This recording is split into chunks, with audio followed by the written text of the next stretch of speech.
Nós vamos falar hoje sobre revisão.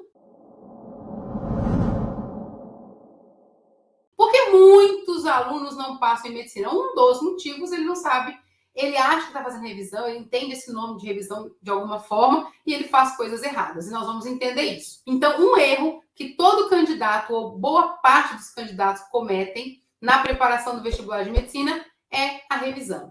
Débora, como que funciona isso? Vamos entender? Para a gente entender que a sua revisão, ou o jeito que a maioria dos alunos fazem revisão está errada, eu tenho que entender o processo de aprendizagem. E aí nós vamos ter que estudar um pouquinho isso aqui. Mas eu vou explicar de uma forma muito simples mesmo para nós aqui, como que a gente aprende, o que o cérebro entende e o que ele faz para aprender, para fixar conteúdo.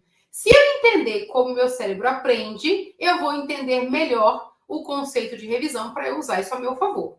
Muitos alunos fazem de forma equivocada a revisão. Por quê? Justamente porque ele não tem esse conhecimento de como ele está aprendendo. A primeira coisa que a gente tem que entender é como eu aprendo.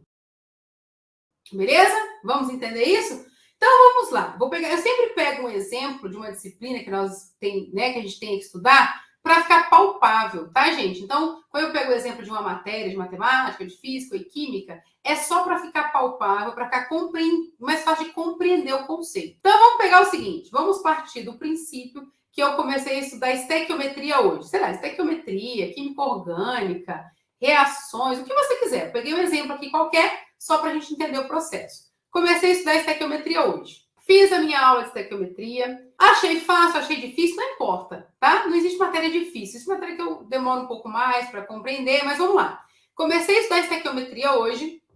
E nessa aula que eu comecei a ver estequiometria, vi o conceito, fiz as anotações, fiz o meu resumo, anotei, beleza.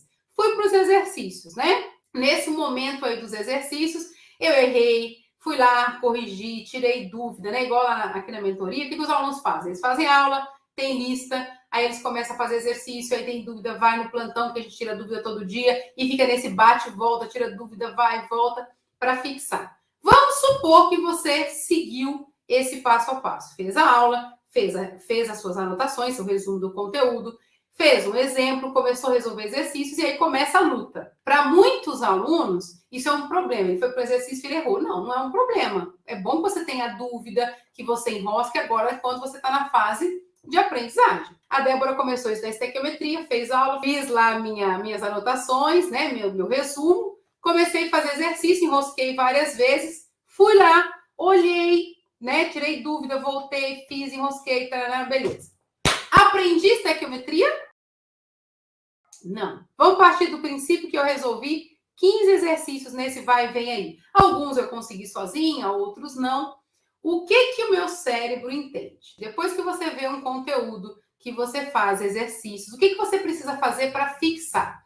Duas coisas importantes. Uma, comprovada já há muito tempo, acredito que muitos de vocês já sabem disso, eu preciso dormir, porque eu só vou reter na minha memória de longo prazo dormindo, beleza? E já existem vários estudos científicos que comprovam que depois que você faz os exercícios, que você estuda, você tem que fazer atividade física. É por isso que para os nossos alunos da mentoria, um dos pré-requisitos, né, no cronograma deles, lá no horário, é atividade física, ok? Então, você faz atividade física para você fortalecer as suas ligações e você dorme. Débora, por quê? Porque quando a gente dorme, o cérebro separa o que é importante e o que não é importante.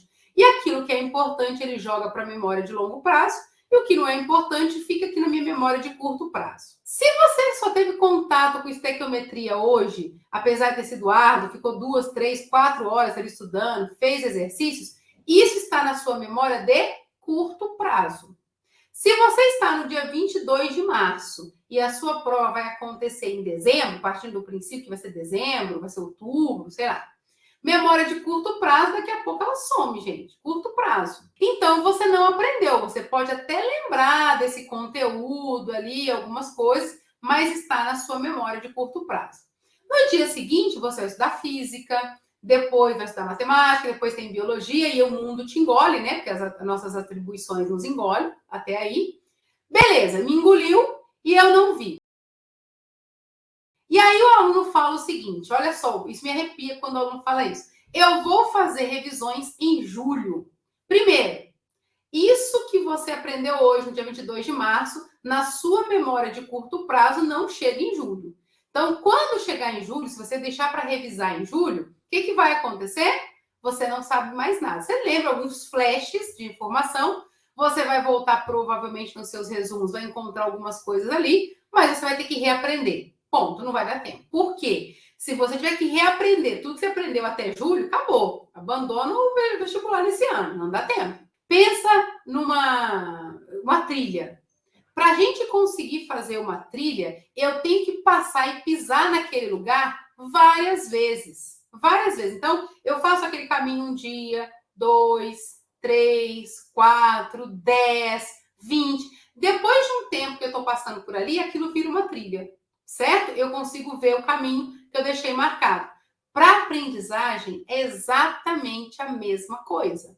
Eu tenho que fazer essa trilha. Se eu só passei uma vez, eu amassei, mas eu não registrei o caminho, tá? Então, naquele dia que você ficou 4 horas estudando estequiometria, você não aprendeu. Você colocou aquilo tudo na sua memória de curto prazo. Se você demorar 15, 20 dias, um mês para você rever, você não vai ter aquilo mais guardado. O seu cérebro descartou para colocar outra coisa no lugar. Ai, Débora, eu tenho 4 horas por dia para estudar. Se você ficou suas 4 horas fazendo isso hoje e você só vai revisar daqui a 15 dias, o dia 22 de março você jogou fora. Não adiantou. Gente, isso é a coisa que mais acontece com os candidatos que vão prestar vestibular de medicina. O que ele faz? Ele estuda aula dada, aula estudada. Aula dada, aula estudada. Aí ele estuda uma matéria hoje, faz um roteiro, amanhã ele faz outro, depois faz outro, depois faz outro. Ele vai fazendo um monte de roteiro, ele faz um monte de coisa, um monte de resumo. Só que o que acontece? Ele não tem esse estudo contínuo, certo? O que acontece quando ele vai para a prova? Ele está exausto, cansado, mas ele não lembra de muita coisa, porque tudo que fica na memória de curto prazo, a gente descarta. Então, o que eu preciso fazer? Eu não posso perder contato com isso até eu realmente aprender. Débora, mas aí eu vou ficar estudando só estequiometria todo dia? Não, é por isso, né, para quem perdeu a live de cronograma aí, por isso que você precisa de um cronograma eficiente. Olha, gente, é interessante isso, né? Porque não é uma coisa, são diversas coisas que a gente faz para que a gente atinja a aprovação. Então, olha só, eu aprendi estequiometria hoje, eu fiz 15 exercícios. Amanhã eu vou estudar, porque eu tenho que ter um horário definido de cada matéria. Amanhã eu vou estudar biologia e geografia. Ok. Quando chegar o dia de estudar química de novo, Débora, mas eu não vou estudar estequiometria de novo, vou estudar, sei lá, química orgânica. Ok, não tem problema. Só que quando eu for estudar as questões de química orgânica, se eu for resolver 15 questões naquele dia, eu vou resolver 12 de química orgânica e 3 vão ser de estequiometria. Por quê? Para eu não perder o contato. E eu não posso passar mais de uma semana sem ter contato com estequiometria. Por quê? Eu preciso mandar o comando para o meu cérebro que aquilo é importante. Aquilo tem que ir para a minha memória de longo prazo. Então, eu faço mais 3 exercícios, aí eu vou na lista de novo, faço mais 3 exercícios, porque aí eu começo a dar o comando. Isso é importante, isso é importante, isso é importante. Até a minha memória de curto prazo mandar essa informação para a minha memória de longo prazo. Então, olha só, não adianta eu fazer revisão de 15 dias, de 30 dias, de 3 meses no final do ano. Não funciona.